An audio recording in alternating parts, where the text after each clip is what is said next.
बिस्मिल्लाहिर्रहमानिर्रहीम। अस्सलाम वालेकुम नादरीन, आप यूट्यूब चैनल देख रहे हैं। मैं इमरान खान हूँ। नादरीन, पाकिस्तान जो है और दीगर बहुत सारे मुल्क अब फंस गए इस मामले में कि उन्होंने डोनाल्ड ट्रंप के साथ मिलकर एक अमन मुआहदे पर दस्तखत किए, लेकिन इसराइल ने उस अमन मुआहदे की धज्जियाँ उड़ा दी। इस वक्त जो लेटेस्ट सूरत हाल है मेरे पास, वो आपके सामने मैं रख देता हूँ। और ये दुनिया भर के अखबारात में, मीडिया में छप चुकी है कि इसराइल की गजा पर वहशियाना बमबारी इस वक्त जारी है और इसराइल के वज़ीर आज़म नेतन्याहू ने इसका हुक्म दिया है और 46 बच्चों समेत 100 से ज़ायद फ़लस्तीनी अब तक शहीद हो चुके हैं। ये नादरीन खिलाफ वर्जी की गई है उस अमन मुआहदे की जिस पर पाकिस्तान ने भी दस्तखत किए, जिस पर दीगर मुसलमान ममालिक ने भी दस्तखत किए और जिसको ट्रंप अपनी बहुत बड़ी कामयाबी करार दे रहे थे। और जब ये दस्तखत हो रहे थे तो शहबाज शरीफ साहब ट्रंप के लिए तालियां पीट रहे थे और उनके लिए अमन के नोबेल इनाम का बार बार ऐलान कर रहे थे और ट्रंप को उन्होंने अपने माथे पे हाथ रखते हुए सैल्यूट भी किया शहबाज शरीफ ने। और बड़े गिरे हुए वज़ीर आज़म वो नज़र आए। पाकिस्तान की तारीख में कभी इस लो लेवल पे कोई वज़ीर आज़म नहीं गिरा जिस तरह से शहबाज शरीफ साहब मशहूर हुए पूरी दुनिया में शू शाइन बॉय के तौर पे, और दुनिया ने उनको ये नाम दिया कि जूते पॉलिश करने वाला लड़का। तो शहबाज शरीफ साहब ने जनाब वहाँ तो बड़े ताशे बजाए थे, लेकिन अब कोई सवाल करने के लिए तैयार नहीं है। कम अज़ कम 104 फ़लस्तीनी शहीद हो चुके हैं गजा की वजारत इत्तलात के मुताबिक, और ये देखें अब 250 से ज़्यादा ज़ख्मी है। एक बात आप ज़हन में रखें कि ये फ़लस्तीनी महफूज मकामात की तरफ चले जाते हैं जब भी कभी इसराइल बमबारी करता है, लेकिन ये जो अमन मुआहदा हुआ इसके बाद बड़ी तादाद में फ़लस्तीनी वापस अपने इलाकों में आए।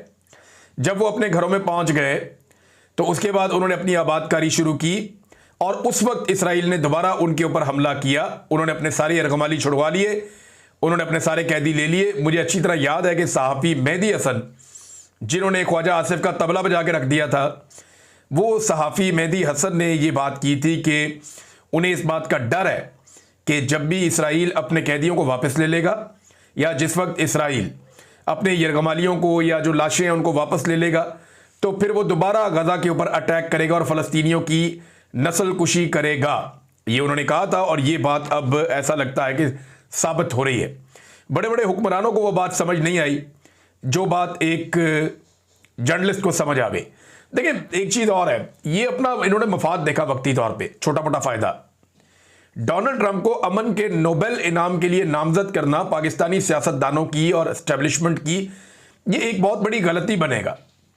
वजह क्या है, ये इनसे एक बहुत बड़ी, पंजाबी में कहते हैं, खच बच गई है।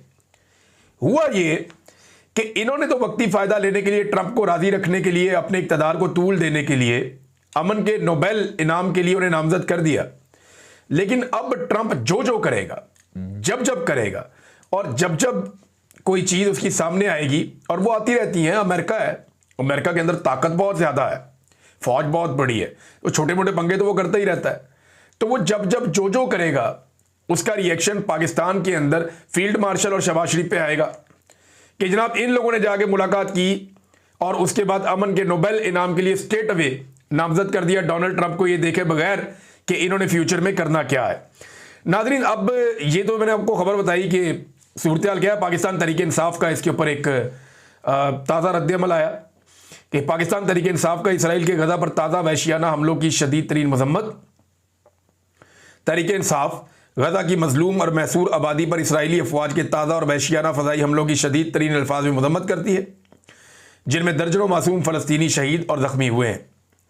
ये हमले न सिर्फ इंसानी हकूक़ और बैनुल-अक़वामी क़वानीन की सरी खिलाफ वर्जी हैं, बल्कि ये हालिया जंगबंदी की खुली तौहीन और मशरिक़ वस्ता में अमन की हर कोशिश पर हमला है।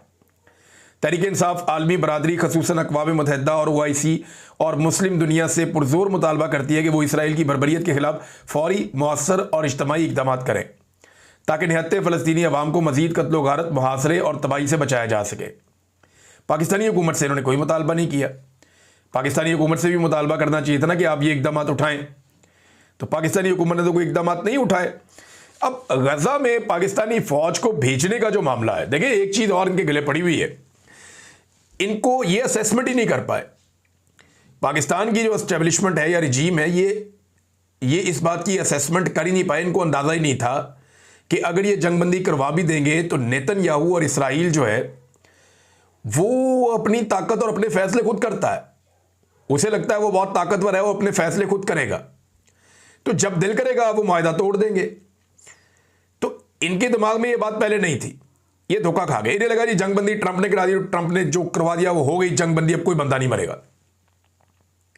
वहां 100 शहीद कर दिए उन्होंने, 100 से ज्यादा। अब सवाल यह पैदा होता है कि जब ये अपनी फौजें वहां पे भिजवा देंगे तो इस बात की क्या गारंटी है कि इसराइल उस वक्त कोई अटैक नहीं करेगा या फलस्तीनियों को निशाना बनाना बंद कर देगा? इसकी तो कोई गारंटी नहीं है। और जो पाकिस्तानी फौजें वहां पे जाएंगी, क्या ये अपने साथ मिसाइल लेकर जाएंगे, आर्टिलरी लेकर जाएंगे? कुछ भी नहीं लेकर जाएंगे। इनके पास तो वो सिंपल वेपन्स होंगे जो नेटो इनको देगी या अमेरिका इनको देगा, कि इनके इस्तेमाल से या ये चीजें जो भी फराहम की जाएंगी उनके इस्तेमाल से इन्होंने हमास को गैर मुसल्लह करना है। और करना यह है कि इसराइली जो सरहदें हैं उनका तहफ़्फ़ुज़ करना, एक बफर जोन बनाना है बीच में, यानी इसराइल और गजा के बीच में एक ऐसा बफर जोन बनाना है जहां से फिर इसराइल को आइंदा कोई प्रॉब्लम ना हो, उनका मसला हमेशा के लिए हल हो जाए। तो एक्चुअली तो इन फौजों के जाने का मकसद बज़ाहिर ये दिखाई दे रहा है, ट्रंप भी यही कह रहा है, इसराइल भी यही कह रहा है, उनका मीडिया भी यही कह रहा है। अब यहां एक और चंद सवालात है जो सवालात उठाए हैं मुस्तफ़ा नवाज खोखर साहब ने, और ये भी बड़े अहम सवाल है। उन्होंने कहा जी आज नहीं तो कल गजा में मुज़ामती तहरीक शुरू होनी ही है, तो क्या हमारी अफवाज फिर गजा के लोगों के मद्दे मुकाबल खड़ी होंगी? सवाल है, क्योंकि देखें जब आप किसी को गुलामी में रखते हैं या कैद में रखते हैं तो वो मुज़ामत तो करता है। इंडिया की लगभग 10 लाख फौज है मकबूजा कश्मीर में, आज तक मुज़ामत ख़त्म नहीं हुई। लोग मुज़ामत करते हैं, बहुत बड़ी फौज के सामने भी मुज़ामत करते हैं। तो ये अगर 1 लाख फौज भी चली जाती है गजा में, सारे मुल्कों की मिला के 1 लाख बंदा भी वहां अगर पहुंचा दिया जाए, अव्वल तो इतना हो नहीं सकता, लेकिन अगर पहुंच भी जाए तो क्या फ़लस्तीनियों की मुज़ामत ख़त्म हो जाएगी? ये तो ख़त्म नहीं होगी। ये सवाल उन्होंने उठाया। उन्होंने कहा जी क्या हमारी अफवाज फिर गजा के लोगों के मद्दे मुकाबल खड़ी होंगी? नंबर 2, क्या हमास गैर मुसल्लह होगी? ये भी एक इंपॉर्टेंट क्वेश्चन है। नंबर 3, अगर हमास गैर मुसल्लह होने पर मान भी जाती है लेकिन उनके कुछ धड़े इनकार कर देते हैं, तो क्या फिर हम उनसे लड़ेंगे? अहम सवाल है। क्या बॉर्डर मैनेजमेंट के लिए इसराइली नस्ल कुश फौज के साथ कोई इश्तराक और वर्किंग रिलेशनशिप कायम की जा सकती है? देखिए इसमें पाकिस्तानी फौजियों को तो वो नहीं डालेंगे मेरे ख्याल में। ये वाला जो सवाल है, एक बात तो ठीक है कि जब आप बफर जोन बनाएंगे, बीच में एक फ़ौज खड़ी होगी, तो इसराइल के साथ तो उनके ताल्लुकात फ़ौज के होंगे, उनके साथ उनको गुफ्तशनीद करनी पड़ेगी। लेकिन मेरे ख्याल में इस काम के लिए वो अपने बंदे रखेंगे। ये जो हमारे फ़ौजी जाएंगे ये बतौर एक छोटे दर्जे की फ़ौज के काम करेंगे। जो मेन लोग हैं वो पहुंच चुके हैं, जैसा कि अमेरिकन फ़ौजी हैं वो वहाँ पे आ गए और वो इसराइल के अंदर उनकी तस्वीर भी आई, वीडियोज़ भी आई। वो कमांड मेरे ख्याल में संभालेंगे और इसराइल के साथ वो डील करेंगे। और जो बाकी फ़ौजें आएंगी मुसलमान मुल्कों की, उनके वो मास्टर्स बन जाएंगे, यानी वो उनको कमांड करेंगे, उन्हें बताएंगे जी क्या करना है क्या नहीं करना। तो इन फ़ौजों को वो पीछे रखेंगे, फ़लस्तीन वाली साइड पे रखेंगे और इसराइल वाली साइड पे वो शायद खुद डील करेंगे। मुझे बज़ाहिर ऐसा लगता है, लेकिन ये सवाल तो इंपॉर्टेंट है। नंबर 5 ये है कि हमारी दोनों सरहदों पर सूरत हाल कशीदा है, क्या हम हज़ारों की तादाद में फ़ौजी भेजने के मुतहम्मिल हो सकते हैं? नंबर 6, हुकूमती अरकान से पूछें तो कंधे उचका कर बेबसी में कहते हैं कि हमें गजा में अफवाज की तैनाती के बारे में कोई इल्म नहीं है। क्या रियासतें ऐसे चला करती हैं? ये इंपॉर्टेंट क्वेश्चन है मुस्तफ़ा नवाज खोखर के, लेकिन आजकल जवाब देने के मूड में पाकिस्तान में कोई नहीं है, क्योंकि एस्टेब्लिशमेंट जो फैसला कर लेती है उसको सवाल जवाब की तो फिर गुंजाइश ही नहीं है। नादरीन, एक एक करके जितने भी आपके सीनियर सहाफ़ी हैं ना पाकिस्तान में, वो सारे इस फार्मूले को रद्द कर रहे हैं। मलिया लोधी साहिबा उन्होंने भी कहा नहीं ये गलत है, ये नहीं करना चाहिए। उर्दन ने भी इनकार किया। इसके अंदर पाकिस्तान को अपने आप को इन्वॉल्व नहीं करना चाहिए और अपनी फौज को गजा में नहीं भेजना चाहिए। और ये जो सआदत वाला चूरन बेचा जा रहा है ना, तो अमरीकी सआदत तो आपको हासिल हो सकती है, इसके अंदर कोई आपको मस्जिद अक्सा में तो भेज नहीं रहे। लेकिन फिर भी मैं अपनी पुरानी बात को दोहराऊंगा कि जब ये मुसलमान मुल्कों की फौजें वहां पर पहुंचेंगी तो कुछ मनाजर ज़रूर दिखाए जाएंगे। यानी मनाजर दिखाए जाएंगे कि फ़लस्तीनी उनको फूलों के हार डाल रहे हैं, गले मिल रहे हैं, प्यार कर रहे हैं। ये इब्तदाई तौर पे ये चीज़ें होंगी और बड़ी अच्छी डॉक्यूमेंट्रीज बना के बड़े ज़बरदस्त स्लोमोस बनेंगे, बड़ी अच्छी प्रोडक्शन की जाएगी। इंडोनेशिया की फ़ौजियों की जो तस्वीर और वीडियोज़ हैं वो इंडोनेशिया जाएंगी, पाकिस्तानी फ़ौजियों की जो तस्वीर और वीडियोज़ हैं वो पाकिस्तान आएंगी, बड़े ज़बरदस्त किस्म के इस्लामी म्यूज़िक उसके ऊपर लगेंगे। इंडोनेशिया अपने ज़बान में म्यूज़िक लगाएगा, हम अपनी ज़बान में म्यूज़िक लगाएंगे, कुछ अरबी में चलेगा। तो ये एक माहौल बनाया जाएगा कि उम्मत मुस्लिमा इकट्ठी होकर फ़लस्तीनियों की हिफाजत के लिए आ गई। लेकिन एक्चुअली वो नहीं है, जो एक्चुअल है वो बाद में रिपोर्ट होगा, वो बैनुल अक़वामी मीडिया उसको रिपोर्ट करेगा और बाद में पता चलेगा कि फ़लस्तीनियों की जो तहरीक आज़ादी है उसको मुकम्मल तौर पे इसराइल तो कुचल नहीं सका, लेकिन मुसलमान मुल्कों की फ़ौज वहाँ पे जाती है और जाने के बाद उसको मुकम्मल तौर पे गैर मुसल्लह करके ख़त्म करने की कोशिश करती है। अब ये हो सकता है या नहीं हो सकता है, इसके बारे में कोई कुछ नहीं कहा। वसअतुल्लाह खान साहब ने भी कहा, उन्होंने कहा जी अगर इस अमन फोर्स का मकसद हमास को गैर मुसल्लह करना है, ये तो ट्रंप कह चुका पहले ही, तो ये फ़लस्तीनियों के साथ दुश्मनी होगी। ना कहने के हज़ार तरीके हैं, आप कर सकते हैं। मेरे ख्याल में ये दलदल है। हैरत की बात यह है कि इसराइल भी इस अमन फोर्स पे राज़ी है, पता नहीं इसमें इसकी क्या चाल है। ये जनाब वसअतुल्लाह खान साहब ने भी कहा। तो हर शऊर आदमी जो है वो इसकी मुखालफत कर रहा है कि ये नहीं करना चाहिए। देखिए ना, एक तरफ ट्रंप मुसलमान रहनुमाओं की तारीफ़ें कर रहा है, जिनमें ख़ास तौर पे फील्ड मार्शल आसिम मुनीर और शहबाज शरीफ शामिल हैं, और दूसरी तरफ नेतन्याहू इसराइल पर बमबारी का हुक्म दे देता है। हमारे हुक्मरान जो है वो तारीफ़ों पे राज़ी हैं और कोई आवाज़ उठाने वाला हमें अब दिखाई नहीं दे रहा। वज़ीर आज़म पाकिस्तान का जो है वो उस वक्त फुटबॉल उछाल रहा है एक कॉन्फ्रेंस में बैठ के, और वो इंजॉय कर रहा है, फुटबॉल उछाल रहा है, अपने ख़ानदान की अमारत के किस्से बता रहा है कि हम अमीर कैसे बने गरीब से, और उस वक्त फ़लस्तीन के अंदर बच्चों का कत्लेआम किया जा रहा है और बमबारी की जा रही है। ये इस वक्त जो मौजूदा सूरत हाल है वो ऐसे है। नाज़रीन, इमरान खान साहब के केस के हवाले से एक बड़ी इंपॉर्टेंट खबर है मेरे पास। खबर यह है कि अक्टूबर के पहले हफ्ते में अदालत ने यह फैसला किया था कि तोशा खाना केस जो है वो रोज़ाना की बुनियाद पर चलाया जाएगा। अदालत ने फैसला क्या करना होता है, अदालत को कह दिया जाता है कि अब रोज़ सुनना है, फटाफट निबेड़ो। तो उस वक्त जनाब अदालत रोज़ की बुनियाद पर कर रही थी। 16 अक्टूबर को इसकी आखिरी समाअत हुई और फिर वहाँ से आगे इसकी तारीख दे दी गई 29 अक्टूबर तक। और जनाब अब एक नई खबर आई है और पता चला है कि इसे 27 नवंबर तक के लिए इमरान खान साहब के केस की समाअत मुलतवी कर दी गई है। 27 नवंबर को अब समाअत होगी। ये बड़ा अहम वक्त है देखें, क्योंकि आर्मी चीफ की एक्सटेंशन वाला जो महीना होता है या 1.5-2 महीने होते हैं, ये बहुत इंपॉर्टेंट होते हैं। दिन तेज़ी से करीब आते जा रहे हैं और आर्मी चीफ की अब एक्सटेंशन होनी है या नहीं होनी, ये फैसला अब दिनों की बात रह गई है। यानी वो 2 साल मज़ीद कंटिन्यू करेंगे या उन्हें नए 5 साल दिए जाएंगे या वो रिटायर हो जाएंगे और एक नया आर्मी चीफ 5 साल की मुद्दत के लिए तैनात होकर आ जाएगा। इसके बारे में अभी कुछ कहा नहीं जा सकता, क्योंकि नवाज शरीफ के अंदर बड़ा पोटेंशियल है किसी की भी टांग खींचने का या कोई भी काम करने का। देखिए, नवाज शरीफ में ना एक खूबी है, मैं आपको बताता हूँ, उनको मारने की सलाहियत बहुत है नवाज शरीफ में। किसी को मारना हो, किसी के खिलाफ कुछ करना हो, तो ये मार खाने की सलाहियत नहीं है। यानी लोग ये कहते हैं नवाज शरीफ लड़ाका नहीं है, लड़ नहीं सकता, नहीं, जब तक उसके अंदर मारने की कैपेसिटी रहती है नवाज शरीफ मारते हैं और उनमें मारने की सलाहियत है, हमला करने की सलाहियत है, एडवेंचर करने की सलाहियत है। लेकिन मियाँ नवाज शरीफ में मार खाने की हिम्मत नहीं है। कभी भी आप देखें उन्होंने तारीख में मार नहीं खाई, हमेशा मारने की कोशिश की है। तो ये जब मौका मिलेगा तो नवाज शरीफ साहब अपना रंग जरूर दिखाएंगे, क्योंकि आसिम मुनीर साहब इस वक्त PMLN में नवाज शरीफ से ज़्यादा मकबूल हो चुके हैं और उनका तोती बोल रहा है। आज PMLN की रेड लाइन जो है वो नवाज शरीफ नहीं है, आज PMLN की रेड लाइन आसिम मुनीर साहब है। और आसिम मुनीर साहब इसी तरह PMLN के लीडर बन चुके हैं जैसे एक दौर में परवेज़ मुशर्रफ काफ लीग के लीडर बन चुके थे। ये बदकिस्मती होती है पॉलिटिकल पार्टीज में, लेकिन ऐसा लगता है कि मुस्लिम लीगियों की किस्मत में यही है, कभी एक डिक्टेटर, कभी दूसरा डिक्टेटर, कभी तीसरा डिक्टेटर। बहरहाल अभी इस वक्त जो है वो नवाज शरीफ साहब की मकबूलियत काफ़ी कम है आसिम मुनीर साहब के मुकाबले में, और वो भी मैं उनकी पार्टी की बात कर रहा हूँ, बाहर की बात नहीं कर रहा। तो नाजरीन, अब इमरान खान साहब का केस फिर लमका दिया गया कि ये नवंबर वाला जो कंडा है ये निकल जाए पहले। हो सकता है उन्हें आने वाले दिनों में मुलाकातों में मजीद मुश्किलात पेश आएँ, या पाकिस्तान तहरीक इंसाफ अगर कोई तहरीक चलाना चाहती है तो इमरान खान साहब से उनकी मुलाकातें रुकवा दी जाएं। खैबर पख्तूनख्वा में इमरजेंसी का इंदिया भी दिया है। बैरिस्टर अकील ने यह बात की है, ये हुकूमती रुकन है, इस वक्त हुकूमत के बहुत करीबी हैं, और इन्होंने ये कहा कि जी हो सकता है कि हम एक एमरजेंसी हमें लगानी पड़ जाए। बल्कि कुछ लोग आफ्ताब शेरपाव का नाम भी दे रहे हैं कि आफ्ताब शेरपाव को शायद बना दिया जाए खैबर पख्तूनख्वा में गवर्नर, कुंडी को हटा के, और वो जो आफ्ताब शेरपाव है उससे फिर अपनी मर्जी का काम ले लिया जाए, क्योंकि उन लोगों के एस्टेब्लिशमेंट के साथ अच्छे ताल्लुकात हैं शेरपाव वालों के। तो ये भी अब कहानियां आ रही हैं कि खैबर पख्तूनख्वा में इमरजेंसी लगाई जा सकती है।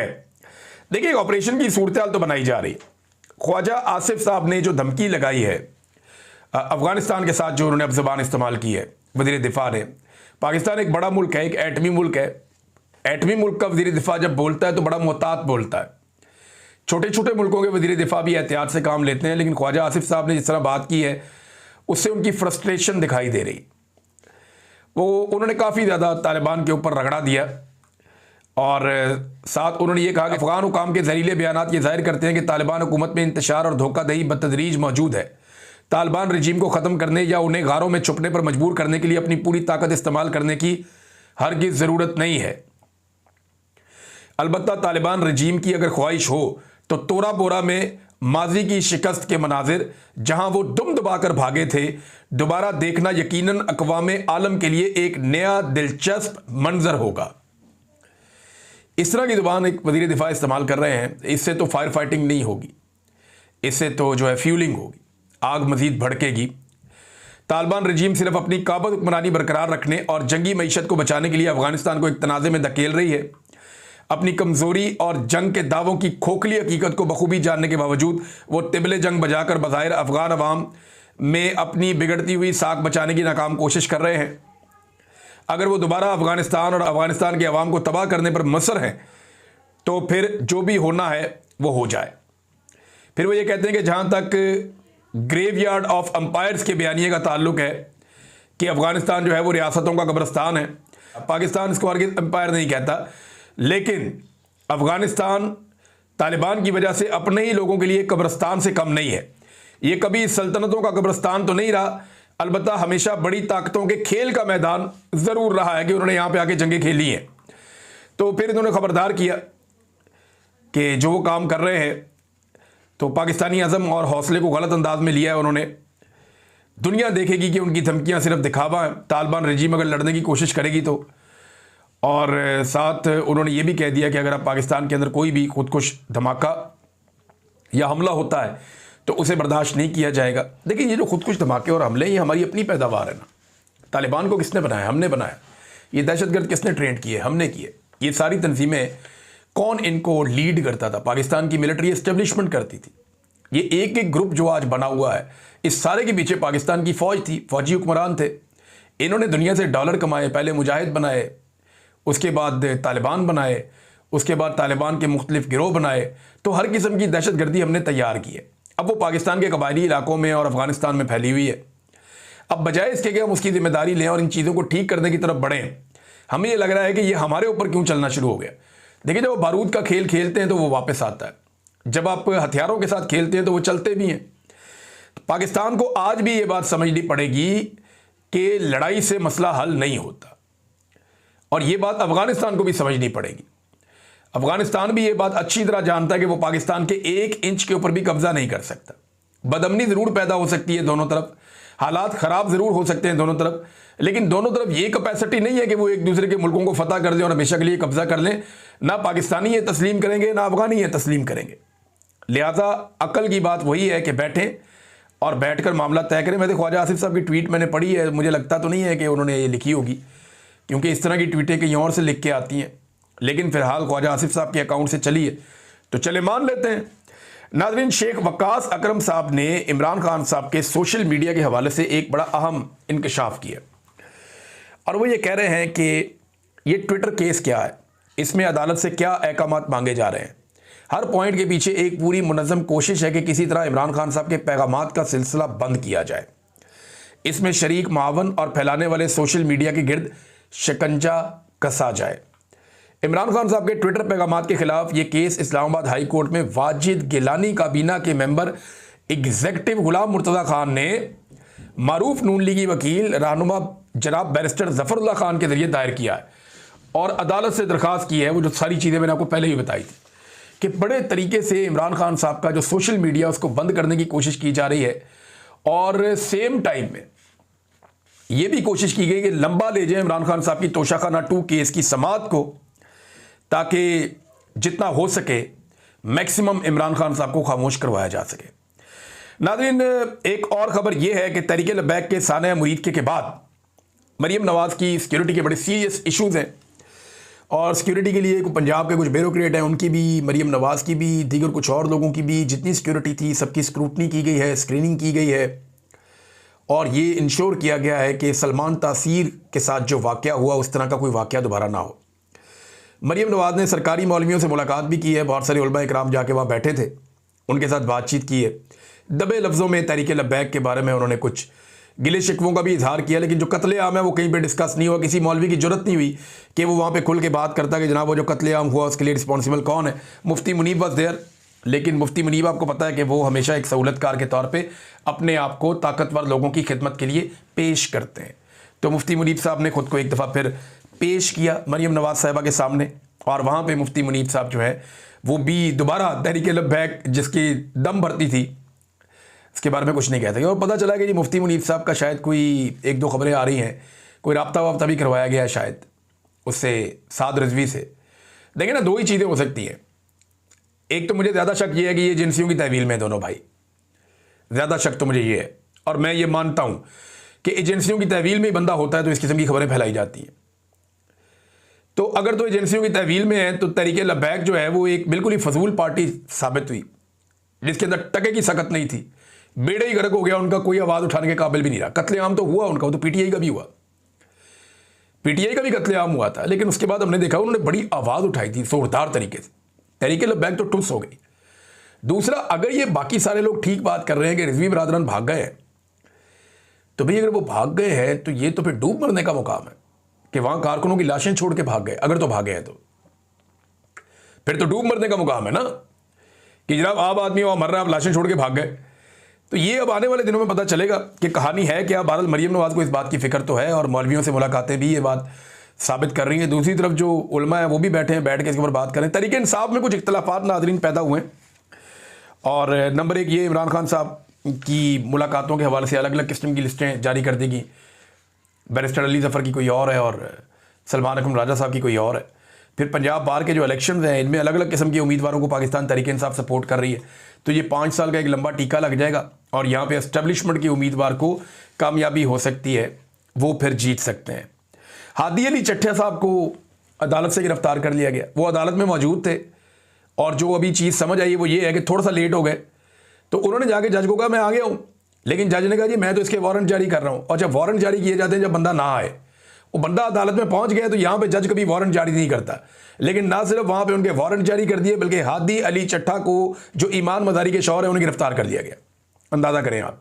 और ये वो आदमी है जो बहुत सारे गरीबों और कमज़ोरों के केसेस मुफ्त में भी लड़ता है। तो बड़ा अनफॉर्चुनेट है जनाब ये सूरत हाल भी। तो हादी अली चट्ठा साहब को गिरफ्तार कर लिया गया। ये है पाकिस्तान में law and order, rule of law, अदालतों का इंसाफ। अब तक इतनी अपना ख्याल रखिएगा, अपने चैनल का भी। अल्लाह हाफ़िज़।